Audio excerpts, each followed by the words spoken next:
For a long time I've been thinking of doing this video, but I kept stopping myself because I felt like I don't know enough about the ketogenic diet.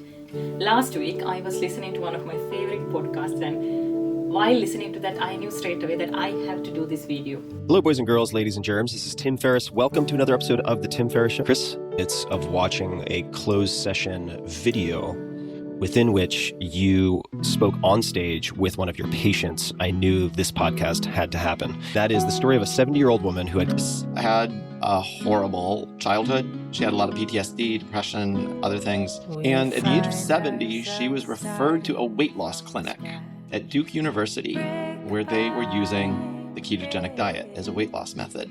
And she decided to give it a try for whatever reason. And within 2 weeks, not only did she begin losing weight, but she spontaneously reported that her long-standing auditory hallucinations were going away.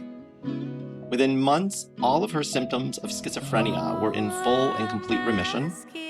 Within 6 months, she was off all psychiatric medications and remained in full and complete remission. Doris went on to live for another 15 years. I've been eating ketogenic diet for 18 months and I've had so many benefits out of this diet. And myself not being an expert, but someone who is practicing this kind of diet for quite a long time makes me eligible more than anyone to talk about this diet.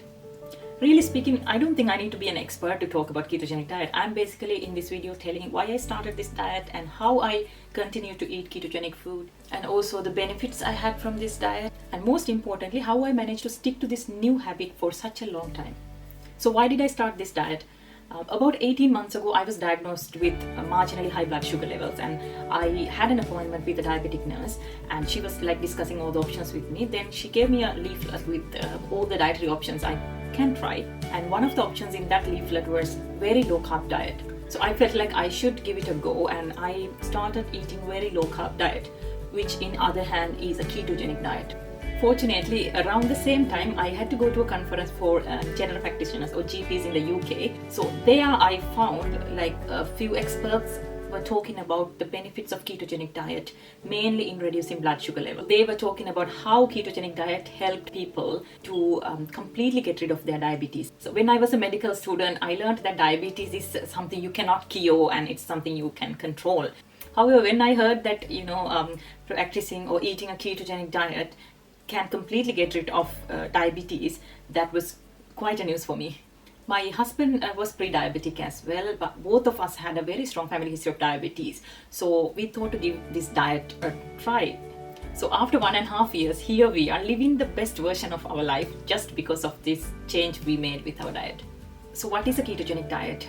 I will try to keep it as simple as possible, avoid all the medical jargons. Ketogenic diet is a very low carb diet. So you eat a very low amount of carbohydrates and a moderate amount of protein and high amount of fats. So when you start doing this, after a week or so, your body get into status called ketosis. Usually our body burn out carbohydrates to generate energy. When you are in ketosis, this process switch and body start burning out fat or fatty acids to generate energy. So it is said that when you are in a ketogenic state, always you keep burning fat out of your body. Even when you are asleep, you keep burning fat. So you don't need to do exercise when you are in a ketogenic diet because naturally your body burns fat. This is my basic understanding of the diet. I know not every doctor recommend you to go for a ketogenic diet because there are so many contraindications. For example, if you are pregnant, you should not be in a ketogenic state. If you are, say, dehydrated, if you are having acute illness or chest infection or something like that, you shouldn't be in a ketogenic state. When you are in ketosis, there can be a lot of side effects as well. Some people get keto flu, keto headache, you can feel dizzy, you can feel like you're going to vomit, and you can have a bad breath and poor sleep also. But if you're young and healthy, this shouldn't cause a lot of problems for you. But say if you're pregnant or if you're an elderly person or you have other medical problems, you have to be cautious. So how did I do this safely? Honestly speaking, I only focused on reducing carbohydrates from my diet, and I cut down all the possible carbohydrate sources. I cut down almost all the fruits except berries. So my diet mainly consists of some meat, mainly chicken. I try to avoid red meat, and a lot of green leaves and a lot of colorful vegetables. I avoided, vegetables that has a lot of sugars like pumpkin, carrots. Mainly I eat, colorful capsicum. When you eat colorful vegetable, it's good for your brain. Fruits wise, I ate only berries, blueberries, raspberries and strawberries. I avoid all the other fruits, like almost all the other fruits have sugar in it. So this was the basis of my diet. I honestly don't know if I've ever been in ketosis or not. I was a little bit concerned about going into this diet because when I cut down all the fruits, I am more likely to have micronutrient deficiency. So I started taking a vitamin D and a good multivitamin supplement. Recently, I read this book called Atomic Habits, and I kind of realized how I managed to do this shift successfully. I realized that when it comes to change in my eating habits, I have followed almost all the steps James Clear described in his book. It was no surprise why my habit change was a success. Atoms are the smallest building blocks in everything in the universe. A change in one atom has a huge impact. This is basically the overall idea in the book. In the book, he explained how small changes that seems unimportant at first can have a remarkable impact in the end. For example, if I decide to, cut down 1 spoon of sugar from my evening tea, it might seem like a very small thing to do, but with time, the overall impact is a huge one. So more such tiny habits we incorporate into our lives, better human beings we can be over time. So in the book he says, if you want better results, then forget about setting goals. Focus on your system. In the other hand, not on what you want to achieve, but what you want to become. So when I started cutting down carbohydrates from my diet, my main focus was to become a healthier person. I didn't want to lose weight. I didn't want to, reduce my blood sugar levels, but I wanted to become healthier. But it's true that along the way I lost my weight, my blood sugar became normal, and also my body shape improved, my skin improved, and my overall performance increased. He gives 4 cardinal rules of behavioral change, and I'm going to explain one by one these 4 rules and how I followed these rules to get into this new dietary habit. First law is make it obvious. I changed my entire environment to make it obvious. The flour in my kitchen got replaced by almond flour and coconut flour. I was no longer buying wheat flour. I didn't buy sugar, I bought erythritol instead. My fridge was filled with keto-friendly vegetables and fruits, and there were nuts-filled jars in my kitchen instead of biscuit jars. When I wanted to buy chocolate, I always bought dark chocolate, 75% or 90%. So when I am in my kitchen, the choices were obvious, and I didn't have difficulty in choosing the right thing. So gradually my eating habits were associated with my surrounding, my kitchen environment, my fridge and my shopping. I honestly don't think I will have the same results if I have stocked all the, junk foods, sweets, biscuits in my kitchen. So having these things in your home is like the inversion of the first law of the behavior change. If you do not avoid these tempting situations, it's so difficult to stick to a new habit. In the book, he rightly says, one of the most practical ways to eliminate a bad habit is to reduce exposure to the cue that causes it. Second law is make it attractive. I did a whole lot of things to make it attractive. I tried a lot of fancy keto recipes. I spent extra time to make the meals presentable, and I always took photos and posted those photos in Instagram and Facebook. And not only that, I joined a few active Facebook groups, dedicated to ketogenic diet. And I wanted to be a part of that community. In the initial days, I did check my blood sugar levels after almost every meal, and you can understand the results were quite positive and quite immediate. I checked my body weight every other week, and the results were so obvious and so rewarding. These things made my habit change very attractive. I was posting my meals on daily basis in Instagram and some of the Facebook groups, and the comments and likes I got for those photos were really encouraging, and these acted as an immediate reward as well. By doing that, I made some sort of a social contract with people. Sometimes these people are like my very close friends and family, but some of them I didn't even know. But I had this subconscious, social contract with them, so I was obliged to follow this contract. Whenever I go out to eat, I feel like, I shouldn't eat a burger, I should order a salad instead. And most of the time I used to take a photo and post it in Instagram or Facebook, and I was so proud of doing this. And honestly, I know the power of this social contract. I still consciously make this type of contracts. Recently, last August, I started working in a new department, and they, my colleagues were totally new to me, we didn't know each other.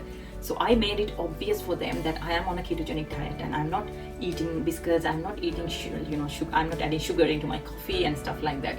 So it was very easy for me to avoid all the junk food in our doctor's office. Okay, let's talk about the third law of behavior change. It is to make it easy. James Clear says in his book, walk slowly but never backwards. Over time I have realized that most effective form of behavior change is practice, not planning. I think this is why most of the time overthinkers do not reach their goals or struggle to reach their goals, because they spend a lot of time planning, and sometimes along the way they have already anticipated unseen difficulties or results in their head, and they decide just to quit even without starting. When I started this diet, I did not put a lot of effort into it. I did not try to learn all the basics of ketogenic diet or the science behind it, and I didn't do a lot of research. I just got the basic idea and I read about the benefits of the diet, and I straight away jumped into it. I kept it simple and my focus was cutting down carbohydrates only. So it was not that difficult for me to start this diet. Just think all the so-called bad habits we have, like binge watching TV or Netflix, or spending a lot of time scrolling down the mobile phones. These things do not require a lot of energy. That is why it's so easy for us to do, and it's so difficult for us to get rid of these habits. But if you're trying to do say exercise or trying to change your diet, this needs a lot of energy. So that is why it's difficult. So this law explains that you need to make it easy to make it possible. I also love the fact that he mentioned in the book, a habit must be established before it can be improved. So keep it simple, that's the basis. The fourth and final law of behavior change is make it satisfying. We are more likely to repeat a behavior when the experience is satisfying. I came up with easy breakfast recipes, and I started meal prep my lunch and dinner, and this fitted my lifestyle perfectly, because the time I spent in the kitchen was considerably less and I had more time to do more things. I used all my favorite ingredients to come up with regular recipes like cheese, strawberries, dark chocolate, heavy whipping cream, and the experience was quite satisfying. And also the comments I got for my posts in Facebook or Instagram were immediate rewards as well. According to the book, what is immediately rewarded is repeated. What is immediately punished is avoided. So apart from these 4 laws of behavior change, I had another very important factor in my life. That was my accountability partner. My husband was my main accountability partner, and I always felt like I had this promise made to him and I had to keep this promise. And I think he felt the same way, and I was his main accountability partner. Apart from that, my best friends were my accountability partners as well. Among them, I was like a role model for this kind of keto diet. So I always felt like I need to keep my word. Whenever we go out with other family, we make it obvious that we are in a ketogenic diet, and we didn't hide that fact. By making it obvious, we always created that social contract and accountability partners among our close friends and families. So whenever we meet them, they used to ask, oh, how's your diet going on? So we didn't want to disappoint anyone. I think it's always good to make it obvious among your close friends and families. It makes it easier for you to stick to a new habit. So this is how I use the 4 cardinal rules of behavior change to get into this amazing new habit. And not only my diet, I use the same formula for all the other habits I want to stick to, such as doing exercise, my yoga routine, my savings, and reading books, studying, almost everything. Okay, let me talk like a doctor now. I actually do not want to convince anyone of you to go into a ketogenic diet, but I really need you to look into your diet and your eating habits on daily basis. Just think how much carbohydrates you are adding into your diet, how much sugar you are adding into your tea or your coffee on daily basis. If you can check your blood sugar levels after every meal, you will have the results immediately.